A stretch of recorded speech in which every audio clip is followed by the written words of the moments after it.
नमस्कार दोस्तों, कैसे हो आप सब लोग। आज इस वीडियो में चर्चा करेंगे 13 प्रकार के जो वेग हमारे शरीर में होते हैं, जो नेचुरल तरीके से आते हैं। अगर उनको हम धारण करके रखते हैं तो किन किन प्रकार के महारोग हो जाते हैं। जैसे कि मल मूत्र जब हमारे शरीर में आते हैं तब हम रोक कर बैठ जाते हैं कि अभी नहीं, थोड़ी देर में कर लूँगा, या किसी कारणवश नहीं कर पाते। तो इस तरीके के 13 प्रकार के नेचुरल वेग हमारे शरीर में होते हैं जो अपने समय पर आते हैं। सबसे पहले अगर हम बात करें तो मूत्र के बारे में, जब यूरिन का प्रेशर जब लगता है और हम नहीं जाते या फिर जानबूझकर रोक कर रखते हैं कि थोड़ी देर में चला जाऊंगा, या फिर कोई काम कर रहे होते हैं और नहीं जाते, तब क्या क्या दिक्कतें हो सकती है। तो पेट में अफारा यानी कि गैस बन जाती है, और मूत्र के आगे चलकर रोग हो सकते हैं, किडनी खराब हो सकती है, प्रोस्टेट एनलार्जमेंट की दिक्कत हो सकती है। और कभी आपने नोटिस करा हो, जब आप मूत्र करने नहीं जाते उसके बाद मूत्र जो है वह कम आता है, तो मूत्रातीत की दिक्कत हो सकती है, यानी कि मूत्र खुल के नहीं आना, इस प्रकार का रोग हो सकता है। सिर में पीड़ा हो सकती है और शरीर सीधा नहीं हो पाता, जकड़न हो जाती है, इस प्रकार की दिक्कतें हो सकती हैं। चरक जी ने बताया है कि अगर इस तरह के उपद्रव अगर शरीर में होने लग जाए तो आप क्या कर सकते हैं। तो उन्होंने बताया है कि आपको गोते मार कर तैर कर नहाना चाहिए, पसीने निकालने चाहिए, थोड़े से पानी वाले फ्रूट्स और फल सब्जियों का सेवन ज़्यादा करना चाहिए, जैसे कि खीरा, ककड़ी, तरबूज, पपीता, खरबूजा आदि, इन सब का थोड़ा सा ज़्यादा यूज़ करें ताकि मूत्र थोड़ा सा खुल के आए। और उसके अलावा भोजन से पहले और बाद में थोड़ा सा घी का सेवन करें। उसके बाद आता है मल, यानी कि जब पोटी का जब प्रेशर लग रहा हो और तब किसी कारणवश ना जा पाएँ या फिर खुद से ही जानबूझ कर ना जा पाएँ, तब क्या उपद्रव मच सकते हैं। तब भी हमारे शरीर में गैस बन सकती है, आगे चलकर कब्ज बन सकती है, और गुदा में कैंची चलने जैसी पीड़ा होती है। अफारा, गैस आदि बनने के बाद मूत्र का अवरोध हो सकता है, और कब्ज, बवासीर आदि की समस्याएं आगे चलकर हो सकती है। पेट में गुड़गुड़ाहट हो सकती है, और आंतों में भी दिक्कत हो सकती है। तो इसमें बताया है कि जब इस तरह के उपद्रव हो या फिर इसके कारण अगर कोई रोग हो जाए, तब उसमें आपको दीपन और पाचन वाली औषधियों का सेवन करना चाहिए, जैसे कि सौंठ, काली मिर्च, हरड़, बहेड़ा, आंवला और जीरा, अजवाइन, इस तरीके की जो दीपन और पाचन करने वाली औषधि हैं, इनका किसी न किसी प्रकार से सेवन करना चाहिए। और ठीक जैसे मूत्र वाली चीज़ में बताया था, गोते लगाकर नहाना चाहिए। और इसके अलावा आप कर सकते हैं, एक बाथ टब करके आता है, तो वो आप उसमें अपने जो कमर से नीचे तक का एरिया है उसमें खाली डबोकर हल्का गर्म पानी में बैठ जाए, तो उससे जो मूत्र के उपद्रव है और जो आपके पोटी के उपद्रव हैं वह आपके ठीक होते हैं। तो उसको कटी बस्ती स्नान भी बोलते हैं, आप यह भी कर सकते हैं। तीसरे नंबर पे आता है वीर्य। वीर्य यानी कि मतलब जब आप संभोग कर रहे होते हैं या फिर हस्तमैथुन कर रहे होते हैं, और जब आपका वीर्य जब आने को होता है, जब निकलने को होता है, तब उसको आप जानबूझकर रोक देते हैं, अवरोध कर देते हैं लिंग को दबा करके। बहुत सारे ऐसे मूर्ख लोग होते हैं जो सेक्स टाइमिंग बढ़ाने के चक्कर में कि अभी वीर्य निकलने लगा, इसको रोक देता हूँ और इससे टाइम बढ़ जाएगा, इस तरीके की हरकतें कर देते हैं। इससे क्या होता है, आपको अंडकोश की दिक्कत हो सकती है। हाइड्रोसील और वेरिकोसील नाम की बीमारियां हो सकती हैं, जिससे अंडकोश सूज जाते हैं। उसके अलावा आपके टेस्टिकल्स में पथरी बन सकती है, उसको शुक्र अश्मरी बोलते हैं, यानी कि वो शुक्र की पथरी होती है। जब वहाँ पे जब वीर्य नहीं जा नहीं पाता, वापस आता है, तब वो वहाँ पे सूख जाता है। इसके अलावा यूरिन ब्लेडर जो होता है, वहाँ पे पीड़ा हो सकती है आपको, और इस तरीके के रोग हो सकते हैं। इनके उपद्रव शांत करने के लिए आप गोता मार कर नहाएं, वैसे ही जो स्नान बताया था कमर से नीचे वाला, आप वह कर सकते हैं। दूध का सेवन कर सकते हैं, और जो बाजीकारक औषधियाँ होती हैं, अश्वगंधा, शतावर, कोंच के बीज, सफ़ेद मूसली और मुलेठी आदि, इनका आप सेवन करें तो ज़्यादा अच्छा रहता है इसके अंदर। और इसके अलावा अगर आप शराब का सेवन करते हैं तो आप हल्की मात्रा में शराब का सेवन भी कर सकते हैं, और नॉन वेज हैं तो आप मुर्गे का मांस भी खा सकते हैं।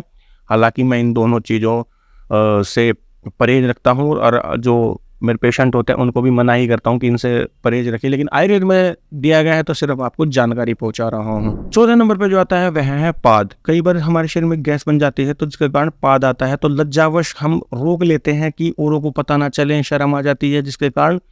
तो उसमें क्या होता है, तब वह जो वायु निकल नहीं पाती है, हमारे पेट में ही रहती है, और जो वायु पेट में रहती है तो पूरे शरीर में विचरण करती है। जब वह सिर में जाएगी तो सिर दर्द करेगी, छाती में जाएगी तो हृदय में पेन करेगी, और जहाँ कहीं भी जाती है वहीं करती है, आंतों में गुड़गुड़ाहट करती है, गैस लगातार बनी रह सकती है आपके, तो इस तरीके की दिक्कत कर सकती है। तो इस तरीके की अगर दिक्कत हो जाए, ऐसे उपद्रव हो जाएं, तो चरक जी ने बताया है कि आप वहीं दीपन और पाचन भोजन का अनुलोमन करती हूँ, यानी कि वायु को निकालती हूँ, तो वह सबसे अच्छा है अजवाइन और सेंधा नमक। अजवाइन को थोड़ा सा तवे पे भून लीजिए, सेंधा नमक मिलाकर सेवन कीजिए। आप हरड़ का इस्तेमाल कर सकते हैं, सोंठ का इस्तेमाल कर सकते हैं, त्रिफला का इस्तेमाल कर सकते हैं, किसी न भी किसी रूप में भी कर सकते हैं। 5वें नंबर पे आता है उल्टी। उल्टी जब आती है तो कई बार लज्जात्मक तरीके से या फिर कैसे भी तरीके से उल्टी हम नहीं करते हैं, मुंह तक आई हुई भी हम वापस ले जाते हैं, बहुत ही खतरनाक रोग हो जाते हैं। जितने भी तरह के गंदे से गंदे और भयानक से भयानक चर्म रोग होते हैं वह इसके कारण हो जाते हैं, और खून भी गंदा हो जाता है और अनेक रोग हो जाते हैं। अगर इस तरीके की आपको उपद्रव दिखें तब चरक ऋषि जी ने बताया है कि उसको कुछ देर बाद थोड़ा हल्का फुल्का भोजन करके फिर वोमिटिंग कर लें, खुद से ही उंगली दे के, और विरेचन करवाएं, यानी कि दस्त लगवाएं, त्रिफला का चूर्ण वूर्ण खा करके, और दस्त लगवाना चाहिए, लंघन कर्म करना चाहिए, यानी कि उपवास रखना चाहिए, बिल्कुल हल्का भोजन करना चाहिए उसके बाद। तो इस तरीके के कर्म आप करेंगे तो जो आपके वमन यानी कि उल्टी रोकने की वजह से जो उपद्रव मचे हैं वह ठीक हो जाएंगे। 6ठे नंबर पे आता है वह छींक। छींक को रोकने से मन्या स्तंभ हो जाता है, यानी कि सर्वाइकल स्पॉन्डिलाइसिस हो सकता है, जॉ लॉक हो सकता है, यानी कि हनुस्तंभ हो सकता है, और उसके अलावा फेस का लगवाया भी लग सकता है, अर्थित रोग उसको बोलते हैं, फेशियल पैरालिसिस उसको बोलते हैं। तो छींक को तो बिल्कुल भी ना रोके, कई बार अवॉइड कर जाते हैं लोग, या मजाक में किसी के दूसरे को छींक आ रही हो तब भी हम उसको कैसे भी करके रुकवा देते हैं, तो बहुत ही ज़्यादा गलत हो जाता है।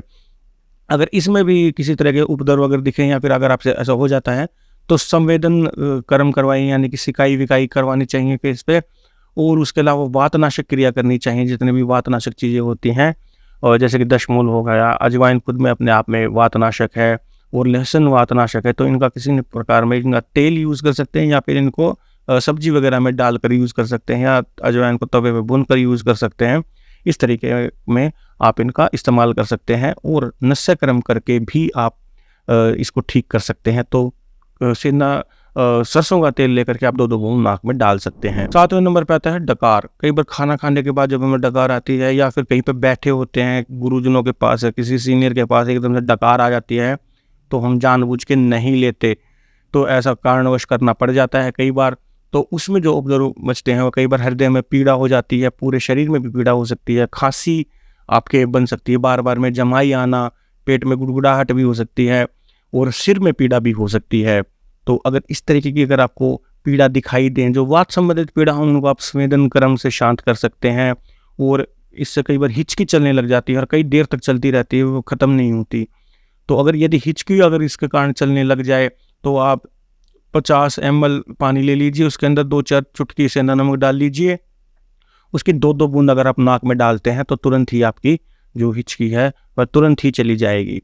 अगर खांसी का उपद्रव हो जाता है तो आप खांसी नाशक नुस्खे यूज़ कर सकते हैं, जो भी खांसी को दूर भगाते हों, तो इस प्रकार आप इसको यूज़ कर सकते हैं, और डकार को रोके नहीं, वरना ये उपद्रव जो बताए हैं वह हो सकते हैं। 8वें नंबर पे आता है उबासी। उबासी कई बार आती है और जानबूझ के हम नहीं लेते, या फिर कई बार ऐसी स्थिति हो जाती है इसके कारण नहीं ले पाते, तब हमारे शरीर में सर्वाइकल स्पॉन्डिलाइसिस की भी दिक्कत हो सकती है, सिर में पीड़ा हो सकती है, आँख, नाक और कान के रोग भी हो सकते हैं, जैसे, और जो वात दोष के कारण होते हैं जो रोग वह भी इसके कारण हो सकते हैं। तो इनके उपद्रव जिस प्रकार से हो उस प्रकार से इसकी शांति करनी चाहिए। बेसिकली वात के अगर इसके अंदर ज़्यादा दिखाई दे तो वातनाशक क्रिया ही इसके अंदर करनी चाहिए, यानी कि स्वेदन कर्म, नस्य कर्म तेल द्वारा, और कुछ जो वातनाशक चीज़ें होती हैं आप उनका सेवन भी कर सकते हैं। 9वें नंबर पे आता है वह है भूख। जब बहुत ज़्यादा कई बार भूख लगी होती है तब हम किसी कारणवश सेवन नहीं कर पाते, या फिर जानबूझकर कई लोग डाइटिंग या उपवास करने के चक्कर में भूख लगती है तो खाना नहीं खाते हैं, मतलब थोड़ा बहुत हल्का फुल्का खा लिया, उपवास में तो फल फ्रूट खा सकते हैं, लेकिन कई लोग बिल्कुल ही नहीं खाते या नहीं खा पाते। तो आज नहीं तो कल अगर आगे चलकर उपद्रव होते हैं तो वह बिल्कुल शरीर का सूख जाना, पतलापन आना, अंगों का टूट जाना, शरीर में बिल्कुल वीकनेस आ जाना, वह भ्रम होना यानी कि चक्कर से आना, ऐसे सर घूमता रहना जिसको वर्टिगो बोलते हैं, और पूरे शरीर में आलस्यपन आना, तंद्रापन आना, इस प्रकार की स्थिति आ जाती है। तो यानी कि कफ जो बिल्कुल क्षीण हो जाता है आपके शरीर में। तो अगर ऐसे उपद्रव अगर आपको दिखे तो आपको चिकनाई युक्त थोड़ा सा भोजन का सेवन करना चाहिए, हल्की मात्रा में सेवन करना चाहिए, और थोड़ा सा गर्म तासीर की चीज़ों का आपको सेवन करना चाहिए, तो जो आपके भूख के कारण उपद्रव है वह नष्ट हो जाएंगे। 10वें नंबर पे आता है प्यास। प्यास जब भयंकर लगी हो और कई बार पानी नहीं मिल पाता, या फिर कई काम में इतना व्यस्त हो जाते हैं, प्यास लगती रहती है, तो फिर सोचते रहते हैं कि अभी उठ के चला जाऊँगा, थोड़ी देर में पानी पी लूँगा। इस तरीके की अगर आप हरकतें करते हैं या फिर मजबूरनवश अगर आप पानी नहीं पी पाते हैं, तो उससे जो उपद्रव होते हैं, बार-बार मुख का सूखना और जो हमारी इंद्रियाँ होती हैं, उनको पानी समय पर ना पहुँचने पर वह भी कुल-मिला जाती हैं, जिसके कारण हृदय में पीड़ा हो जाती है और इस तरीके की दिक्कतें, उपद्रव आने शुरू हो जाते हैं और आगे चलकर फिर इससे पित्त भी बढ़ जाता है।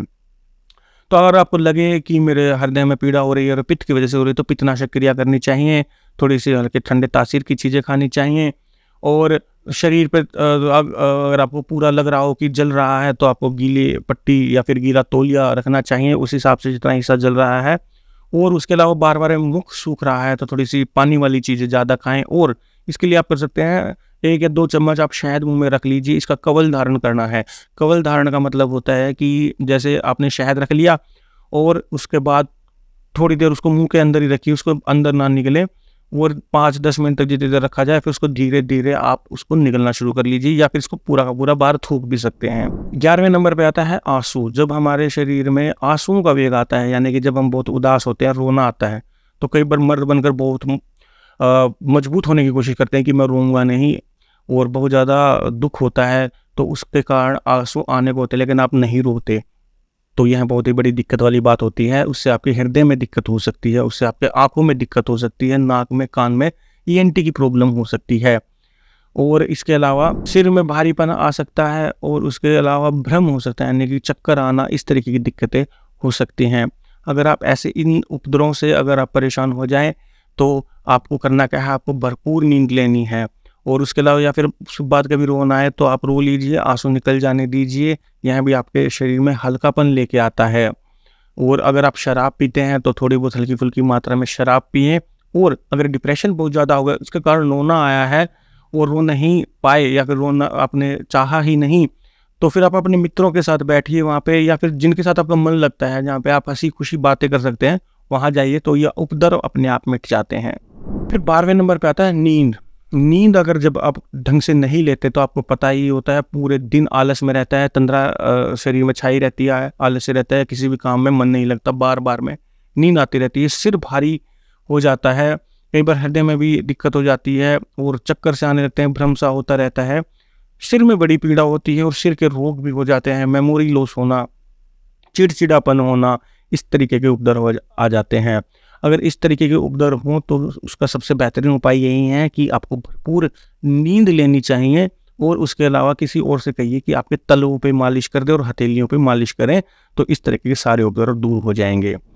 13वें नंबर पे आता है, जब हम थके हुए होते हैं, तब जो सांस चढ़ जाते हैं, उनको रोकने की कोशिश करना और किसी ग्रंथ में लिखा हुआ है खांसी, तो वैसे दोनों सांस से रिलेटेड ही हैं, तो इन दोनों को ही नहीं रोकना चाहिए जब ये अपने टाइम पर आएँ।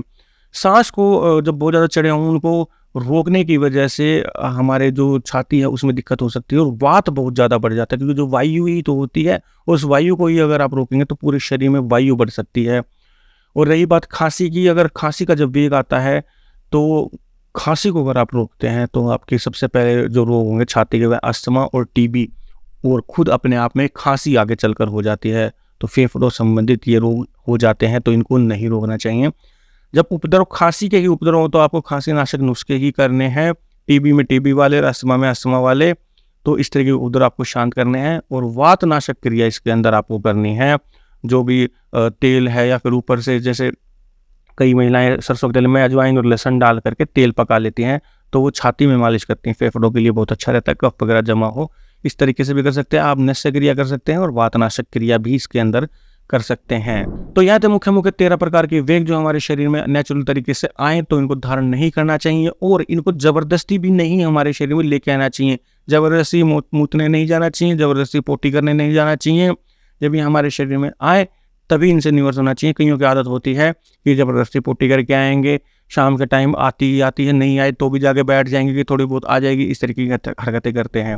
उसके अलावा हमारे शरीर में कुछ ऐसे वेग होते हैं, उनको जरूर रोक के रखना चाहिए, जैसे कि काम है और ईर्ष्या है, घमंड है, चोरी करने का वेग है, किसी को सताने का है।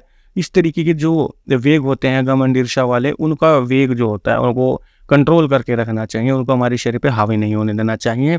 तो यह थी मेरी आज की वीडियो। यह जानकारी आपको कैसी लगी आप कमेंट बॉक्स में ज़रूर बताएं और वीडियो को लाइक एंड शेयर कीजिएगा और चैनल को अभी तक सब्सक्राइब नहीं करा है तो अभी लाल बटन दबाकर सब्सक्राइब कीजिए।